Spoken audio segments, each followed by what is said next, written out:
Yes तो sir. Topic जो study कर रहे हो क्या है, Kepler's laws of planetary motion.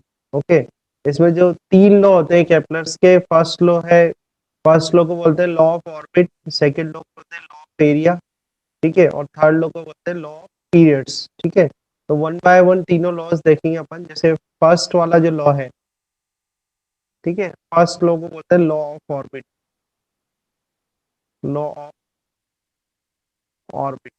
Okay, तो लॉ ऑफ ऑर्बिट क्या बोलता है, लॉ ऑफ ऑर्बिट के अकॉर्डिंग क्या है, ठीक है, इसके अकॉर्डिंग कि each planet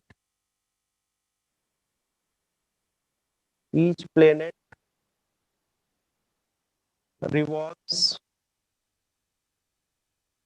revolves around the sun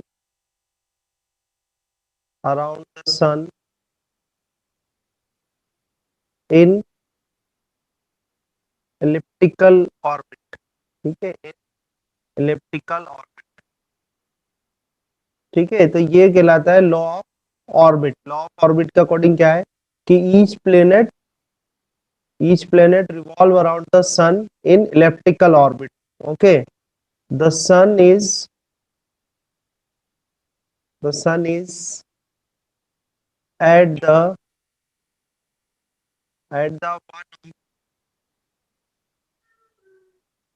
one of foci of ellipse। ठीक है, वन ऑफ फोci of ellipse। जो सन होता है वो, ये जो इलेप्टिकल जो है ऑर्बिट जो है वो कैसी है, इलेप्टिकल है। तो इलेप्टिकल ऑर्बिट है तो उसके किसी एक फोकाई पर, ठीक है, जो है सन होता है। तो किस तरह से होता है देखो आप तो यहाँ, फोकाई क्या होता है? वो बिल्कुल मैं आपको बता रहा हूँ, देखना। जैसे सर्कल जो होता है, सर्कल का सेंटर होता है, ऐसे इलिप्स के दो फोकस होते हैं, उन दोनों फोकस को मतलब कहते हैं फोकाई। दोनों फोकस को मिला के कहोगे क्या बोलेंगे, फोकाई बोलेंगे। ठीक है, तो लॉ ध्यान रखना, फर्स्ट थिंग तो लॉ है, लॉ क्या आता है, each planet revolves around the sun in elliptical orbit, ये लॉ है। ठीक है, और जो सन होता है वो किसी एक फोकाई पर होता है उस इलिप्स की। ठीक है, जैसे इलिप्स सुनाते हैं हम इस तरह से, देखना।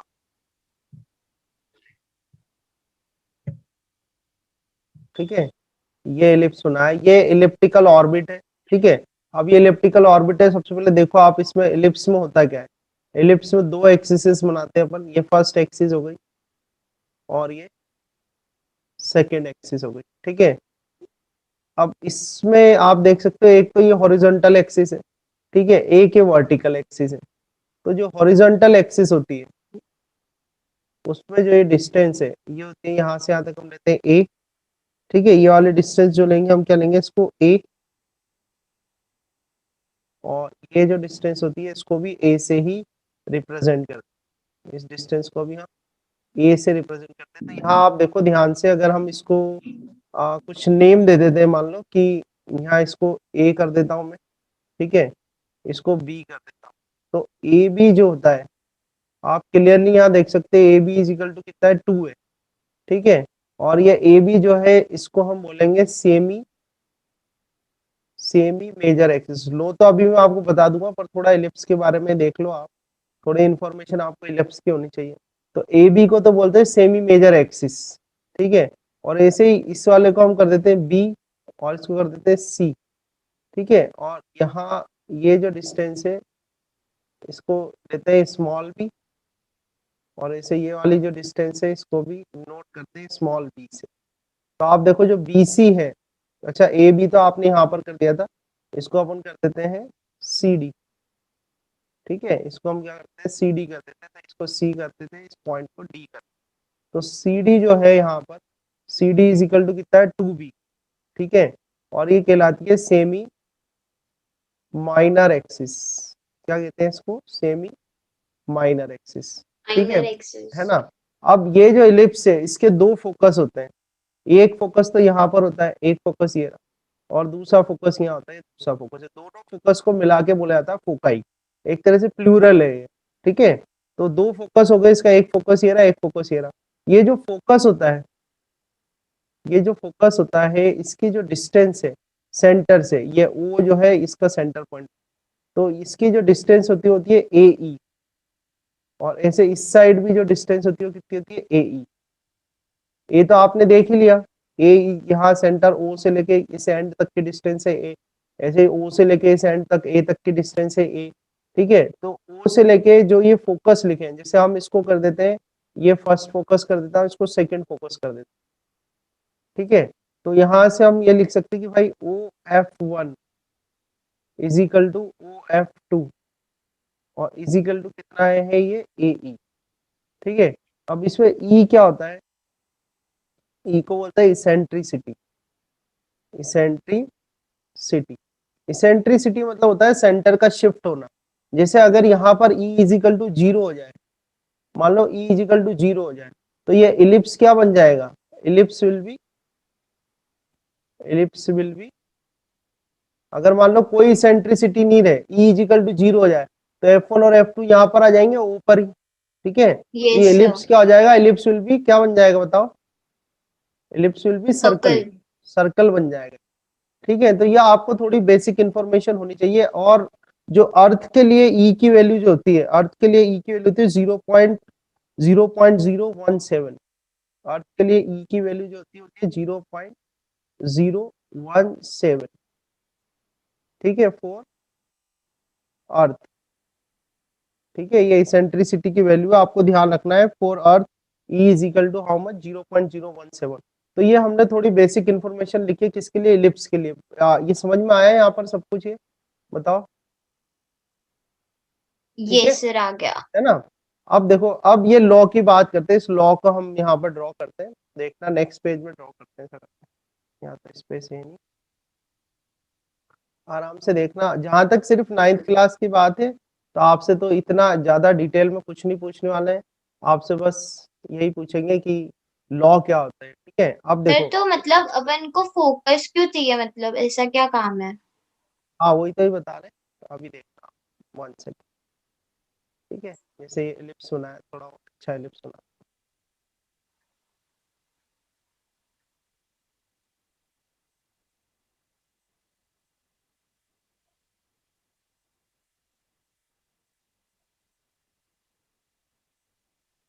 ठीक है। ये थोड़ा ellipse सुनाया, ये सेंटर हो गया, ठीक है। तो आपने कहा कि सर फोकस का क्या काम है, तो आप लॉ देखो, अपना लॉ क्या बोलता है। लॉ ये कह रहा है कि each planet revolves around the sun in elliptical orbit. तो मान लो कि कोई प्लेनेट है वो रिवॉल्व कर रहा है अराउंड द सन, और ये इलिप्टिकल ऑर्बिट हो गया, तो इलिप्टिकल ऑर्बिट है, तो यहाँ पर मान लो ये प्लेनेट ले लिया अपन ने, तो पी से मैं किसको डिनोट कर रहा हूँ, प्लेनेट को। पी से किसको डिनोट करा हमने, प्लेनेट को, ठीक है। और दूसरी इंपॉर्टेंट चीज देखो, the sun is at the one of the foci of ellipse. तो फोकस इसलिए इंपॉर्टेंट है क्योंकि सन क्या है, कोई सी एक फोकस पर है, चाहे तो वो यहाँ पर ले सकते हो आप, चाहे इस जगह ले सकते हो, समझ रहे हो। सन को आपको बनाना है, तो सन किसी भी एक जगह होगा, या तो इधर ले लो आप, या इधर ले लो, ठीक है। मान लो इस फोकस पे हम सन को ले लेते हैं, और सन को किससे डिनोट करता हूँ मैं, एस से, ठीक है। और इसको एक लाइन से, इमेजिनरी लाइन से हम इस तरह से कनेक्ट कर देते हैं। तो ये प्लेनेट जो है, ये फर्स्ट लॉ हमारा ये कहता है, according to first law, that the planet revolve around the sun, ठीक है। Planet revolve around the sun in a elliptical orbit. तो ये इलिप्टिकल ऑर्बिट है जिसमें कि ये प्लेनेट रिवॉल्व कर रहा है around the sun, and sun is at the one of the foci. Sun क्या होगा, किसी एक फोकाई पर होगा। तो सन देखो आप, जैसे ये दो फोकाई है, तो हमने सन को कहाँ रखा, इस एक फोकाई पर रखा। तो ये पहला लॉ होता है जिसको बोलते हैं लॉ ऑफ ऑर्बिट, ठीक है, समझ में आया, ठीक है। अब मान लो यस सर। ये पी की कोई दो पोजीशन ले लेते हैं अपन, पी की जैसे एक पोजीशन यहाँ पर ली मैंने, तो इसको अपन कर देते हैं P1 कर देते हैं, ठीक है। और ये वाली पोजीशन लेते हैं, इसको कर देते हैं P2, ठीक है। ये वाली पोजीशन ली हमने सन प्लेनेट की, तो उसको P1 से बताया अपन ने, और इसको करा P2।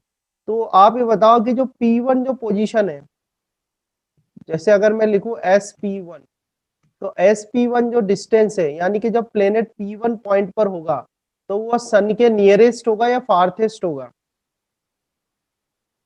Sir nearest. नियरेस्ट होगा। तो ये हम लिखेंगे नियरेस्ट डिस्टेंस, क्या लिखेंगे, nearest distance, nearest distance from sun. और जो नियरेस्ट डिस्टेंस होती है सन की, ये आपको ध्यान रखना है, इसको बोलते हैं पेरिलियन, ठीक है, नेम याद रखना। जो नियरेस्ट डिस्टेंस होती है सन से प्लेनेट की, उसकी ऑर्बिट में जिसमें कि वो रिवॉल्व कर रहा है अराउंड द सन, ठीक है, उसको बोलते हैं पेरिलियन। ठीक है, ये होती है नियरेस्ट डिस्टेंस। अगर आप ये डिस्टेंस देखो यहाँ पर इस डायग्राम से आप देखो, जैसे हमें क्या निकालना है, इस जगह से इस जगह तक की डिस्टेंस, तो कितनी आएगी ये पेरिलियन, कितना आएगा सर नियरेस्ट? ए माइनस ए ई। ये आएगा ए माइनस ए ई, यानी कि ए अपन बाहर ले लेते हैं तो 1 माइनस ई आ जाएगा। समझ में आया? ऐसे ही जो है sp2, तो यस sp2 क्या होगी, फार्थेस्ट डिस्टेंस क्या हो जाएगी, फारदेस्ट। फार्थेस्ट डिस्टेंस हो जाएगी। ठीक है, ये जो फार्थेस्ट डिस्टेंस है इसको बोलते हैं एपिलियन, A P E H I, एपिलियन। ठीक है, अच्छा sp2 निकालना हो तो कितना आएगा, देखो यहाँ से sp2 सर ए अगर आपको माइनस ए ई। देखो आप इसमें ये ए ही है, आपको निकालना है इस एफ, यानी इस वाले डायग्राम में अपने f1 से लेके यहाँ तक के डिस्टेंस निकालनी है आपको। तो कितनी होगी बताओ, जैसे पूरी अगर हम डिस्टेंस देखें यहाँ से यहाँ तक की, तो ये ए है। सर ये होगी ए प्लस ए ई माइनस ए ई। देखो इधर ड्रॉ कर लेते हैं अपन एक बार, यहाँ देख लो आप। ठीक है, यहाँ ड्रॉ कर लेते हैं अपन। हाँ देखो, तो यहाँ पर आपके पास ये जो डिस्टेंस है ये आपके पास ए ई है। ठीक है, और ऐसे ही ये जो डिस्टेंस है यहाँ तक, ये वाले पॉइंट तक, ये वाली भी आपके पास क्या है, ए ई है। ठीक है, और ये जो डिस्टेंस दे रखी है आपको, ये दे रखी है ए। ठीक है, आपको निकालना है एस से लेके पी टू तक की डिस्टेंस, एस पी टू, इसको ओ कर देते हैं अपन। तो एस पी टू को मैं ये कर सकता हूँ कि भाई एस ओ, ठीक है, S O plus O P two हो जाएगा। ठीक यस है ना? सर। अब एस ओ कितना है आपका, ए ई है। ठीक है, प्लस ओ पी टू कितना है आपका, ओ पी टू कितना ए है। ए ठीक ई है, प्लस ए। ए को इधर लेना है तो ये 1 प्लस ई आ जाएगा। ठीक है, इसेंट्रिसिटी आपको गिवन है ना। तो वैसे तो ये आपको ध्यान रखना है, इंफॉर्मेशन ध्यान रखनी है। ठीक है, जो नियरेस्ट पॉइंट होता है जब वो मोशन कर रहा है अपने ऑर्बिट में प्लेनेट, तो जो नियरेस्ट डिस्टेंस है या नियरेस्ट पोजीशन है सन के, उसको बोलते हैं पेरिलियन, और जो फार्थेस्ट है उसको बोलते हैं एपिलियन। उसकी डिस्टेंस कैसे पता करते हैं, उसका फॉर्मूला है ए वन माइनस ई और ये ए वन प्लस ई। इसमें ई क्या है, इसेंट्रिसिटी है, और ए क्या है यहाँ पर, ए क्या चीज है आपकी, तो ए क्या है यहाँ पर, सेमी मेजर एक्सिस। ठीक है, और सेमी बी मेजर। को हाँ रिप्रेजेंट करते हैं, सेमी माइनर एक्सिस को रिप्रेजेंट करते हैं। ठीक है, तो ये होता है फर्स्ट लॉ जिसको बोलते हैं लॉ ऑफ ऑर्बिट। ठीक है, according to in a Kepler's laws of planetary motion, according to law of orbit, or according to the first law of Kepler, that is that the each planet revolves around the sun in a elliptical orbit. Okay, and the sun is situated at one of the foci of that elliptical orbit. समझ में आया? ठीक है, ये सारी जो मैंने yes आपको सर। दी है ये एडिशनल इंफॉर्मेशन है, ये ध्यान रखना आप। ठीक है, हो गया यहाँ तक, है ना? तो ये होता है यस। फर्स्ट ना। इसके बाद अपन देखते हैं सेकंड लॉ। इसके बाद हम देखते हैं इसका सेकंड लॉ। सेकंड लॉ को बोलते हैं लॉ ऑफ एरिया। क्या बोलते हैं, लॉ ऑफ एरिया। ध्यान से देखना, स्टेटमेंट में भी बाद में बता दूंगा, इसका स्टेटमेंट अपन देख लेंगे। तो लॉ ऑफ एरिया देखो आप, लॉ ऑफ एरिया क्या था, जैसे कि अपन ने अभी जस्ट देखा ही है, that the planet revolves around the sun in a elliptical orbit. तो हम एक इलिप्टिकल इलेप्टिकल ऑर्बिट। ऑर्बिट बनाते हैं, इलेप्टिकल ऑर्बिट बनाई। ठीक है, अब इस इलेप्टिकल ऑर्बिट में देखना, so this is a elliptical orbit. Okay, sun को हम किसी एक फोकस पे ले लेते हैं, तो सन को हमने यहाँ पर ले, ठीक है, इस जगह ले। अब मान लो प्लेनेट जो है इस यहाँ पर है P1 पर, और एक इमेजिनरी लाइन है उससे हमने इसको प्लेनेट को और सन को कनेक्ट कर दिया इस तरह से। ठीक है, अब टी टाइम इंटरवल में, जो टी टाइम इंटरवल लिखा हुआ है, ठीक है, टी टाइम इंटरवल में ये जो प्लेनेट है ये P1 से चल के कहाँ पर आ गया, P2 पर। क्लियर आ रहा है, दिख रहा है, विजिबल है, P1 टू P2। ठीक है, तो ये आपका हो गया P2, ये आ गया P2। ठीक है, तो ये टाइम इंटरवल है टी P1 P2, इसमें जो प्लेनेट है ये P1 से चल के P2 पर आ गया। तो जब ये P1 से लेके P2 तक आया, तो इसने जो एरिया स्विप करा है, ये जो इमेजिनरी लाइन है जिसको आपने कनेक्ट करा था एस से पी, प्लेनेट को सन से कनेक्ट करा था, तो ये मानो कि ये जो एरिया यहाँ पर स्वीप कर रही है, ये जो एरिया स्वीप कर रहा है, ये एरिया कितना है, डेल्टा ए। कितना एरिया है ये, डेल्टा ए। यहाँ तक समझ में आया? ठीक है। सर एक और बार समझा दो। हाँ देखो, प्लेनेट जो है पहले P1 पर था, ठीक है, P1 प्लेनेट था। सन और प्लेनेट को एक इमेजिनरी लाइन से हमने कनेक्ट करा, तो ये लाइन थी SP1, ये लाइन से कनेक्ट करा। अब ये जो टाइम पीरियड है, चलो ये जो टाइम पीरियड है डेल्टा टी ले लेता हूं मैं, ठीक है, डेल्टा टी कंफर्टेबल है ना। तो डेल्टा टी टाइम इंटरवल में ये जो प्लेनेट है ये P1 से चल के P2 तक आया। तो जब ये प्लेनेट P1 से लेके P2 तक आएगा, तो ये जो लाइन आपने कनेक्ट करी है, ये जो SP1 वाली लाइन है, ये लाइन क्या होगी, कितना एरिया स्वीप करेगी। तो मान लो इसने कितना एरिया स्वीप करा, डेल्टा ए। कितना एरिया स्वीप करा, डेल्टा ए। समझ में आ गया? अब ठीक है। सर ये एरिया स्विप करना मतलब? एरिया स्वीप करना मतलब जैसे मेरा हाथ देखना आप और ये पेन देखना, मान लो ये वो लाइन थी, ठीक है, ये वो लाइन थी। तो स्वीप करना मतलब मान लो ये यूं चली, तो स्वीप, ये स्वीप हो गया ना, झाड़ू लगाना होता है ना, इसे हिंदी में बोलते हैं अपन, ऐसे ये इससे अच्छा यस पेंसिल है ना। समझ में आया? ये यस देखो सर। ब्लैक वाला जो मेरा पेन है, ये वो वेक्टर हो गया एक तरह से SP1, जो लाइन इसने कनेक्ट करी है, तो ये इस तरह से P1 से P2 तक चला, तो ये कुछ ना कुछ एरिया स्वीप करेगा ना यहाँ पर, ठीक है। Yes sir. अगर मान लो चौक होती और चौक को मैं बोर्ड पे रखती और बोर्ड पे रख के ऐसे करता, तो आपको एक शेडेड एरिया मिलता कि नहीं मिलता? मिलता ना। यस सर तो मिलता ये है। एरिया स्वीप करा है इसने, ठीक है। अब हम एक दूसरी सिचुएशन लेते हैं। दूसरी सिचुएशन में मान लो ये जो प्लेनेट है ये यहाँ पर था P3 पर, और ऐसे ही ये आ गया यहाँ पर P4 पर, यानी अब P3 से कहा गया, ये P4 तक गया, P3 से P4 तक। अब अगर ये टाइम इंटरवल से, टाइम इंटरवल क्या है, डेल्टा टी ही है, तो ये लॉ क्या बोलता है, लॉ ऑफ एरिया क्या बोलता है, लॉ ऑफ एरिया क्या कहता है कि भाई अगर टाइम इंटरवल सेम है तो जो एरिया स्वीप हुआ है, ठीक है, अगर टाइम इंटरवल सेम है तो ये जो एरिया स्वीप हुआ है ये एरिया भी सेम होगा, ये एरिया भी सेम होगा, इसको बोलते हैं law of area.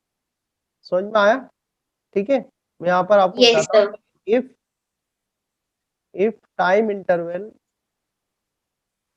if time interval delta t is same, ठीक है, then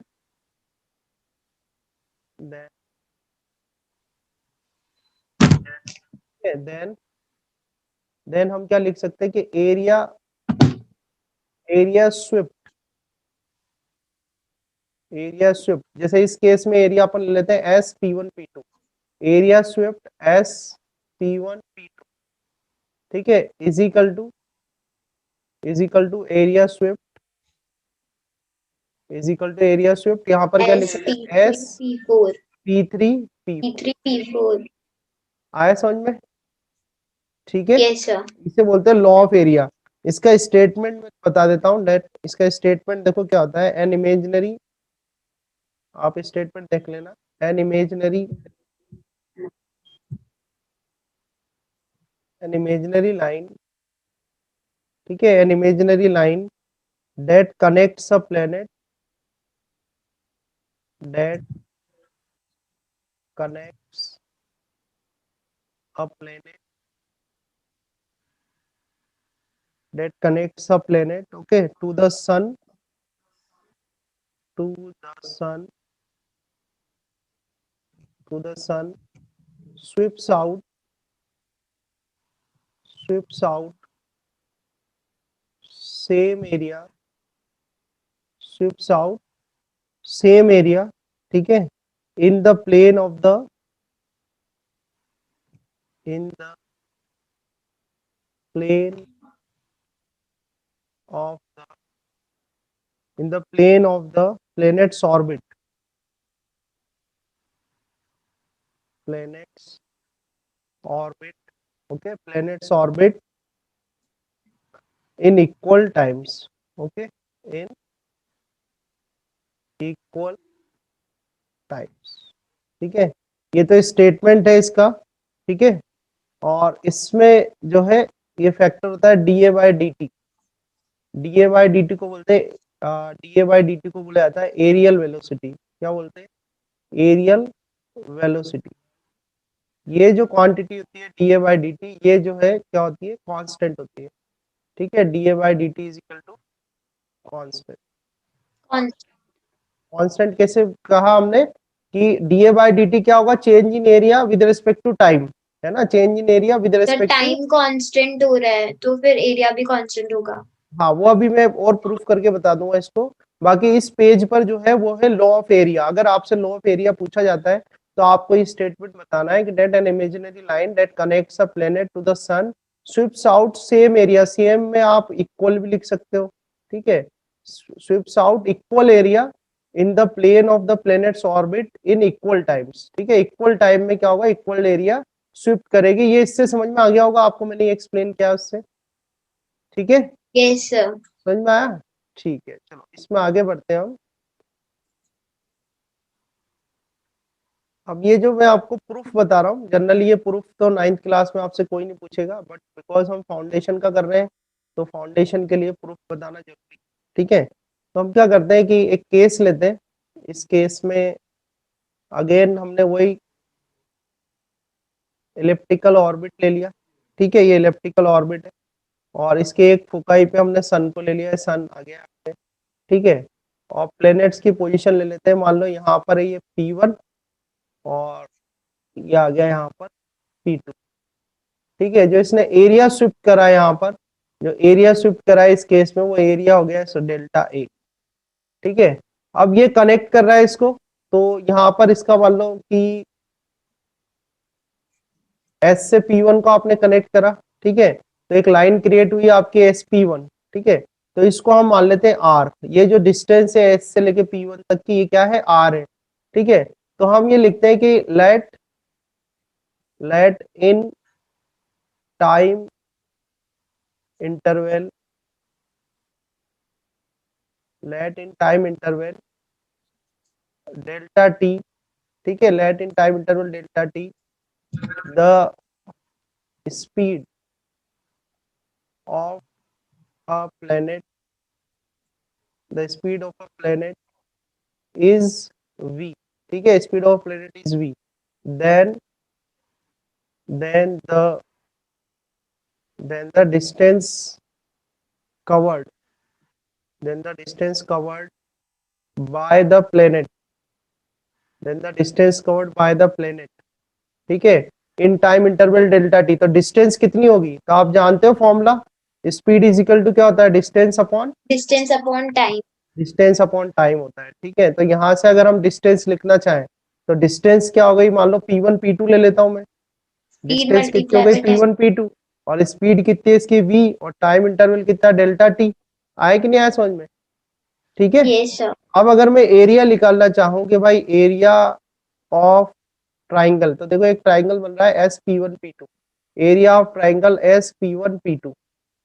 तो इस एरिया को मैं डेल्टा ए से रिप्रेजेंट कर देता हूँ, और 1/2 ये क्या होगा, बेस इंटू हाइट। तो base into height. Or, base तो इसका क्या हो गया, आर हो गया, और इंटू हाइट, यानी ये हो गई P1P2, P1P2 हो गया यहाँ पे। ठीक है, तो आप रखो यहाँ पर, देखो 1/2 ये आर आ जाएगा इंटू P1P2, कितना आ रहा है आपका, v डेल्टा टी आ रहा है। ये आ गया v डेल्टा टी आ गया, ये डेल्टा ए आ गया।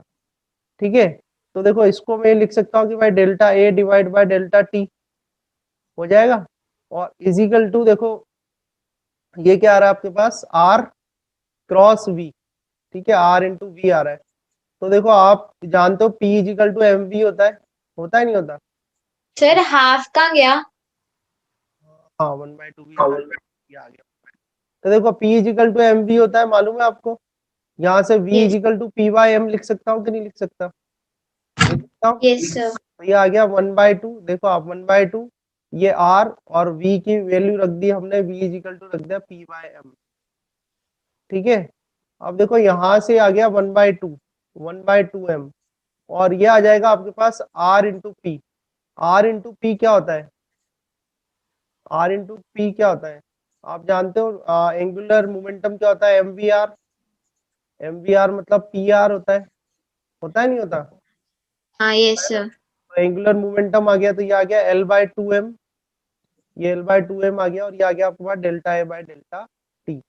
तो अब इस इक्वेशन में जो एल है, इस इक्वेशन में जो एल है, एल क्या है आपका? एंगुलर मोमेंटम है, एंगुलर मोमेंटम। एंगुलर मोमेंटम, ठीक है। और जब भी कोई बॉडी, ये जो मोशन हो रहा है यहाँ पर, जो प्लेनेट रिवॉल्व हो रहा है अराउंड द सन, तो इस केस में जो एंगुलर मोमेंटम होता है वो क्या होता है? कांस्टेंट होता है, ठीक है। ये जो मोशन, मैंने आपको ये रोटेशनल मोशन वाले चैप्टर में आपको बताया था, जब अपने, आपको याद हो तो मैंने सॉल्व करके बताया था, I1 omega 1 is equal to I2 omega 2, करा था ना, याद है? Yes sir. मैं एग्जांपल्स कराए थे ये यस प्लेनेटरी सर। मोशन के भी, ठीक है। Yes sir. एंगुलर मोमेंटम जो होता है कांस्टेंट होता है, मास तो ऑलरेडी कांस्टेंट है ही, तो यहाँ से delta A by delta T क्या आ जाएगा? कांस्टेंट आ जाएगा। क्या आ जाएगा? कांस्टेंट आ जाएगा। तो आप देखो कि यही तो हमारा जो है लॉ ऑफ एरिया है, यही तो अपना लॉ ऑफ एरिया है, delta A by delta T is constant, या change in area with respect to time क्या होता है? कांस्टेंट होता है, ठीक है। तो यहाँ पर ये आपका जो है यस। आएगा हेंस प्रूफ, ठीक है। तो प्रूफ तो जस्ट आपको ध्यान रखना है क्योंकि हमने ये ऑलरेडी स्टडी किया हुआ है ना। और बाकी जो लॉ है वो लॉ इस तरह से है, आया समझ में? यस सर आ ठीक गया। है। अब आपसे एक क्वेश्चन ये किया था कि ये जो दो डायग्राम बने हुए हैं, जैसे एक में तो ये P1 से लेके P2 तक जा रहा है और दूसरे में P3 से P4 जा रहा है, तो किस केस में जो है इसकी एंगुलर वेलोसिटी जो है वो मैक्सिमम होगी? कहाँ पर इसकी स्पीड ज्यादा होगी? P1 से P2 तक ज्यादा होगी या P3 से P4? ये केस अपन ने डिस्कस किया हुआ है, याद है आपको? ध्यान है या नहीं ध्यान है? कि स्पीड कहाँ पर ज्यादा सर होगी? जिसकी स्पीड कहाँ ज्यादा होगी? सर जिसमें रेडियस कम होगी उसकी स्पीड ज्यादा होगी। तो ये एक क्वेश्चन है यहाँ पर, ये क्वेश्चन आपको मैंने ऑलरेडी सॉल्व किया हुआ है, ठीक है। तो एक बार उसको यहाँ देख लेना, ध्यान रखना, इससे रिलेटेड क्वेश्चन है, ठीक है। सॉल्व कराया हुआ है ये मैंने आपको, है ना। सर तो ये यही होगा ना, जिसकी रेडियस कम होगी उसकी स्पीड ज्यादा होगी। हाँ, तो इसमें आपको ये लॉ लगाना है ना, ये एंगुलर मोमेंटम जो है वो कांस्टेंट है, एंगुलर मोमेंटम कांस्टेंट है, तो एंगुलर मोमेंटम का जो फॉर्मूला लिखोगे आप, यहाँ से आप ये एंगुलर मोमेंटम के लिए लिखोगे, है ना। तो हमने करा था ना, I1 omega 1 is equal to I2 omega 2, यानी कि I is inversely proportional to omega होगा, ओमेगा। ठीक है। अब इसमें आपको देखना मोमेंट ऑफ इनर्शिया, तो देखो जो सेकंड वाला केस है, सेकंड वाले केस में डिस्टेंस कम है, सेकंड वाले केस में डिस्टेंस कम है, तो आई इज इक्वल टू क्या होता है? mr² होता है नहीं होता? तो अगर डिस्टेंस कम है यस। तो मोमेंट ऑफ इनर्शिया भी क्या हो जाएगा? कम हो जाएगा। तो कम हो जाएगा और सर मोमेंट ऑफ ओमेगा बढ़ इनर्शिया अगर जाएगा। कम होगा तो ओमेगा क्या होगा? ज्यादा हो जाएगा, ठीक है। तो इस केस में यस। जो है एंगुलर स्पीड जो होगी वो इस वाले केस में क्या होगी आपकी?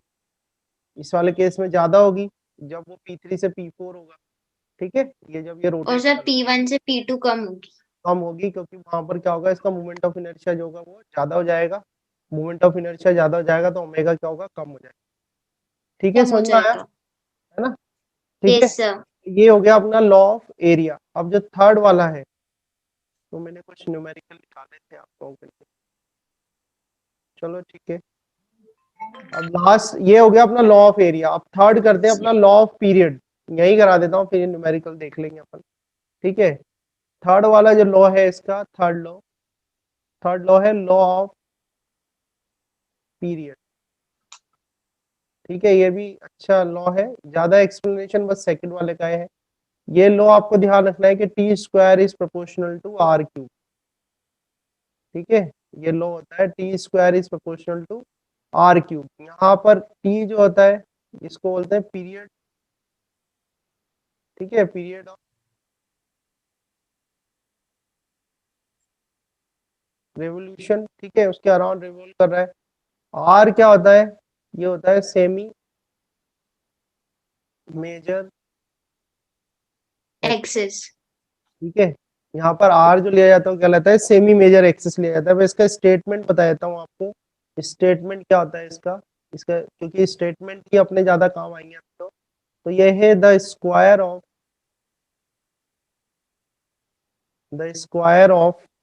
ठीक है, the period of revolution, the square of the period of revolution ठीक है, the square of the period of revolution is directly directly proportional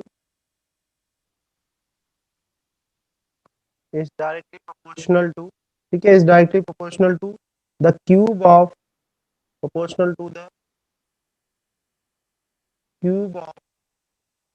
cube of their mean distance, cube of their, ठीक है, cube of their mean distance from the sun,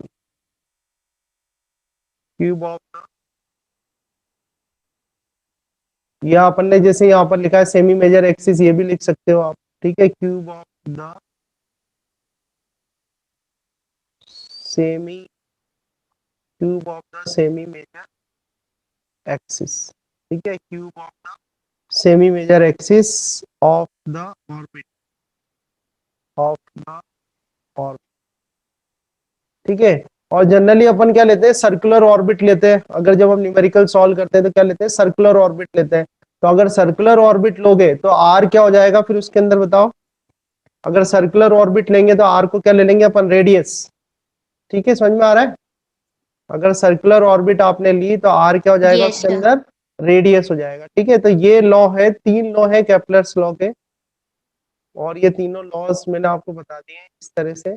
तो तीनों laws आपको ध्यान रखने हैं, एक बार अपन रिपीट कर लेते हैं तीनों लॉज को। तो 3 लॉ होते हैं, फर्स्ट होता है लॉ ऑफ ऑर्बिट, जिसको बोलते हैं फर्स्ट लॉ। सर एक बार थर्ड वाला, हाँ, थर्ड भी बता सर रहा हूँ। थर्ड वाला में बस इतना ही है क्या? बस बस और कुछ नहीं, T square is proportional to R cube, ध्यान रखना है आपको। जिसमें टी क्या होता है, टाइम पीरियड ऑफ रेवोल्यूशन है, कि जो प्लेनेट रिवॉल्व हो रहा है अराउंड द सन, उसका जो टाइम पीरियड है उसका स्क्वायर जो होता है वो डायरेक्टली प्रोपोर्शनल होता है, अगर सर्कुलर ऑर्बिट ले लिया तो उसकी रेडियस के क्यूब के, और अदरवाइज जो है सेमी मेजर एक्सिस जो होता है उसके क्यूब के जो है वो प्रोपोर्शनल होता है, बस यही होता है थर्ड। ठीक है, तो ये लॉज दिए थे इसने केपलर ने, जिसको बोलते हैं Kepler's laws of planetary motion. तो फर्स्ट तो हो गया अपना फर्स्ट लॉ, फिर second law, third law. First law होता है लॉ ऑफ ऑर्बिट, सेकंड होता है लॉ ऑफ एरिया, और थर्ड होता है law of periods. Law of orbit क्या कहता है, each planet Period. Revolves around the sun in elliptical orbit, the sun is at the one of foci of ellipse, ठीक है। बाकी ये सब चीजें जो अपन ने स्टडी करी है ये एडिशनल है, ठीक है, और अच्छा है कि आप इनको ध्यान रखो, है ना, ये सब एडिशनल है जो भी हमने यहाँ पर स्टडी करा है। एपीलियन और पेरिलियन कहते हैं नियरेस्ट डिस्टेंस और फारथेस्ट डिस्टेंस को, ये जरूर ध्यान रखना आप, ठीक है, काम आएगा कहीं पर एकदम से। अगर उन्होंने नियरेस्ट डिस्टेंस और फारथेस्ट डिस्टेंस ना कह के पेरिलियन एपीलियन बोल दिया तो आपको ध्यान होना चाहिए, है ना, अदरवाइज न्यूमेरिकल नहीं अटेम्प्ट कर पाओगे। इसका जो सेकंड लॉ है लॉ ऑफ एरिया, वो बड़ा मोस्ट इंपॉर्टेंट लॉ है, मतलब आपने देखा भी होगा, एक्सप्लेनेशन भी इसका हमने काफी डिराइव भी करा है, ठीक है। तो लॉ ऑफ एरिया क्या कहता है कि जैसे प्लेनेट रिवॉल्व कर रहा है in his orbit around the sun, and in equal time interval it will sweeps out the equal areas, ठीक है, in equal time interval it will sweeps out the equal area. तो ये होता है आपका लॉ ऑफ एरिया, है ना।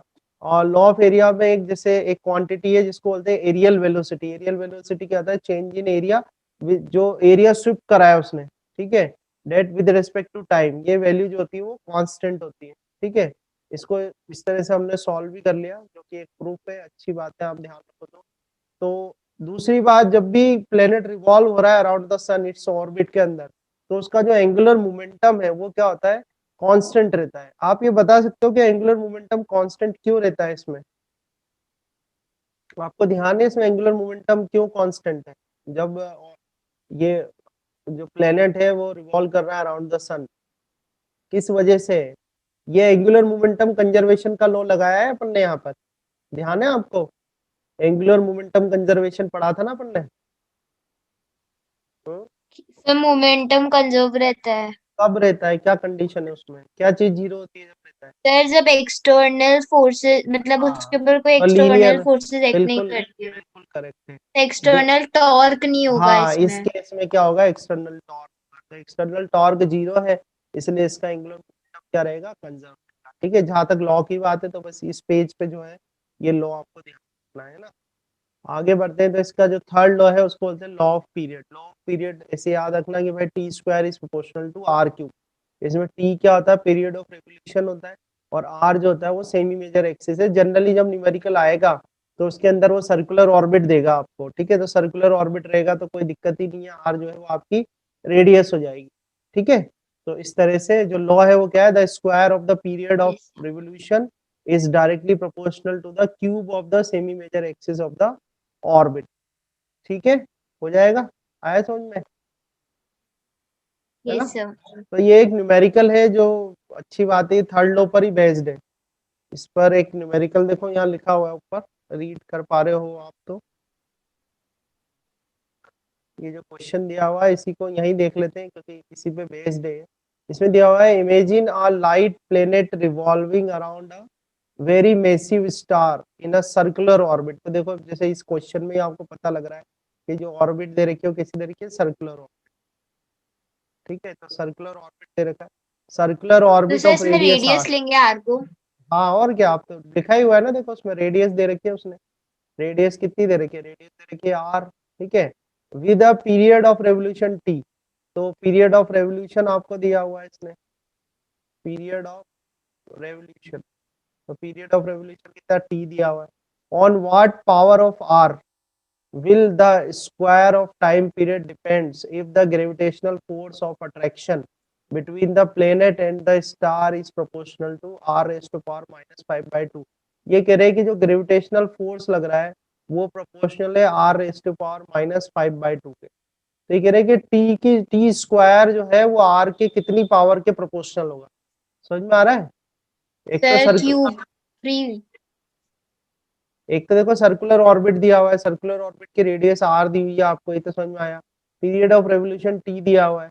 ये कह रहे हैं कि जो ग्रेविटेशनल फोर्स है, अगर ग्रेविटेशनल फोर्स रेडियस की पावर -5/2 के प्रोपोर्शनल है, तो ये कह रहे हैं कि टी स्क्वायर जो है वो आर की कितनी पावर के प्रोपोर्शनल होगा, ये आपको बताना है, ठीक है। समझ में आ गया आप क्वेश्चन,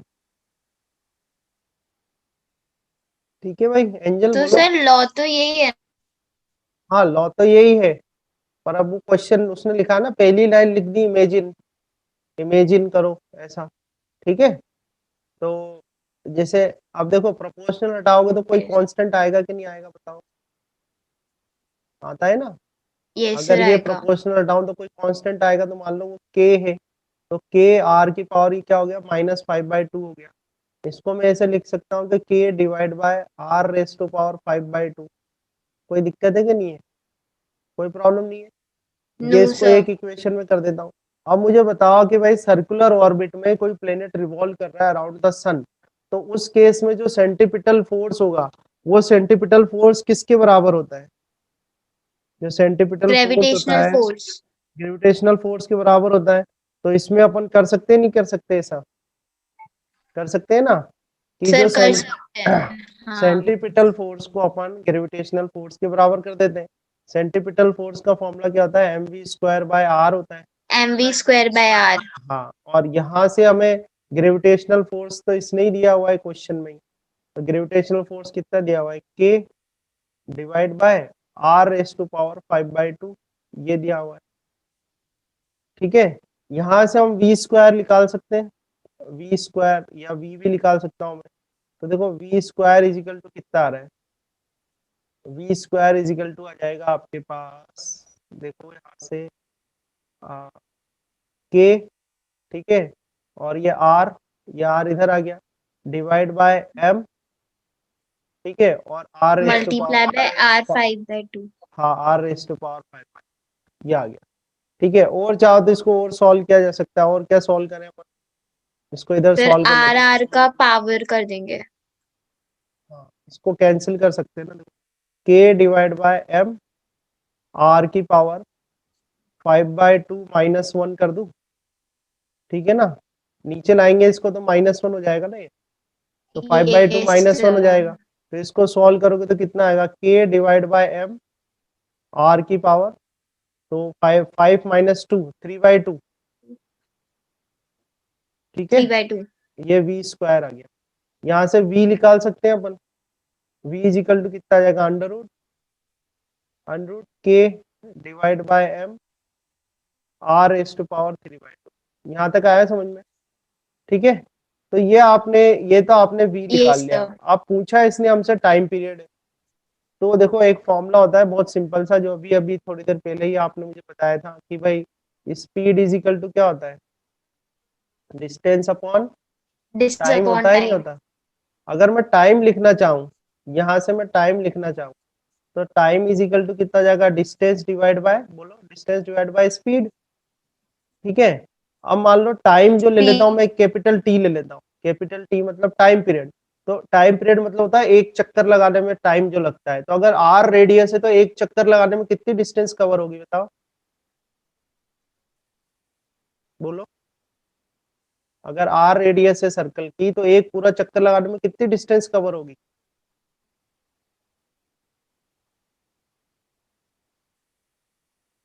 बोलो एंजल कितनी होगी।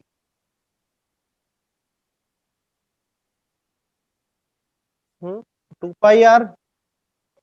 ठीक है, एक चक्कर लगाने में कितनी डिस्टेंस कवर करेगा, 2 पाई आर। और वेलोसिटी स्पीड तो आपने v मान ही रखी है, स्पीड कितनी आपकी v है। तो यहाँ से अगर अपन सॉल्व करें तो टी अपन निकाल रहे हैं, अगर एक सर्कल, ये एक सर्कल इस तरह से चलता है तो एक सर्कल चलने में कितनी डिस्टेंस कवर करेगा, ये 2 पाई आर, 2 पाई आर करेगा ना। और डिवाइड बाय कितना आ जाएगा, ये यस। स्पीड आ गई v। अब स्पीड तो निकाल रखी है आपने, ठीक है, स्पीड कितनी निकाली हुई है आपने, देखो यहाँ पर 2 पाई आर 3/2 निकालिए ना, k divide by m r raised to power 3/2, ये निकालिए वैल्यू आप पुट कर दो। ये ऐसा करो इसमें स्क्वायर कर दो, अपन से टी स्क्वायर पूछा है ना उसने, तो T square is equal to कितना आ जाएगा, 2 2 4, ये पाई स्क्वायर, ये आर स्क्वायर, और डिवाइड बाय कितना आ जाएगा, वी स्क्वायर। ठीक है, अब ये वैल्यू रख दो आप यहाँ पर, वैल्यू रखो, देखो T square is equal to अपने पास कितना आ गया, T square is equal to 4 pi square R square, T square is equal to 4 pi square R square and divide by V square. ठीक है, हमें टी और आर के बीच का रिलेशन निकालना है ना। अब ये वैल्यू पुट करो आप यहाँ पर, इसकी वैल्यू पुट करके देखते हैं अपन, वैल्यू पुट करके देखो, वी स्क्वायर की वैल्यू पुट करो तो 4 पाई स्क्वायर आर स्क्वायर, और वी स्क्वायर की वैल्यू, वी स्क्वायर की वैल्यू कितनी है यहाँ से देख लो, के डिवाइड बाय एम आर की पावर 3/2, के के डिवाइड बाय एम आर की पावर 3/2। ठीक है, तो ये ऊपर चला जाएगा आपका, तो देखो 4 पाई स्क्वायर, तो ये बचा अपने पास, के इधर बच जाएगा। ठीक है, ये एम ऊपर आ जाएगा, ये एम ऊपर आ गया। ठीक है, और यहाँ से आर की पावर 2 आपके पास ऑलरेडी था, और ये आर की पावर 3/2 ऊपर चला गया। ठीक है, तो आपको क्या मिलेगा, T square is equal to, ये आ गया आपका 4 pi square M divide by K, ये तो यहाँ आ गया, और आर की पावर कितनी जाएगी, 2 + 3/2। 7/2। हाँ, तो ये जो क्वांटिटी है तो कांस्टेंट हो गई, एक कांस्टेंट मान लो के डैश, एक नया कांस्टेंट मान लो के डैश, और ये आर की पावर कितनी हो गई आपके पास, 7/2 हो गई, 2। ये टी स्क्वायर हो गया आपका। ठीक है, अब ये कांस्टेंट है, इसको हटा दो, कांस्टेंट को हटाओगे तो प्रोपोर्शनल आ जाएगा, तो T square is proportional to R raised to power 7/2। तो ये इसका आंसर आ जाएगा, T square is proportional to R raised to power 7/2। ठीक है, आया समझ में। Yes sir.